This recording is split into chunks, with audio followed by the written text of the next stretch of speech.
Hello friends, তো আজকে হলো আমার কর্তা মশার বার্থডে। সেই উপলক্ষে আমি কিছু রান্না করেছি। তো কি কি মেনু হয়েছে তোমাদের অবশ্যই দেখিয়ে দিচ্ছি, তোমরা দেখে নাও। এনে লোটে মাছ করেছি, ভোলা মাছ সর্ষে আর পোস্ত দিয়ে ঝাল, কাতলা মাছের কালিয়া, এদিকে হয়েছে পনিরের তরকারি, চিকেন কষা, 5 রকমের মিষ্টি, আর সাথে হয়েছে পায়েস, আর হয়েছে দই।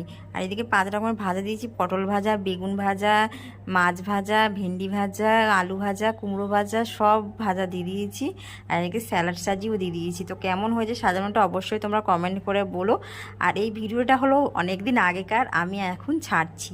তো তোমাদের কেমন লাগলো অবশ্যই কমেন্ট করে জানিও। এইদিকে আমার কর্তা মাসে খেতে শুরু করে দিয়েছে, কারণ ওর খিদে পেয়ে গেছে, অনেকটাই লেট হয়ে গেছে, এত কিছু রান্না করেছি তো তাই তো লেট হবে। ও বলছে, ও দেখে তাই বলছে, তুমি না এত কিছু রান্না করেছো কেন আমার জন্য। ওই মানে পছন্দ করে না এরকম এত আইটেম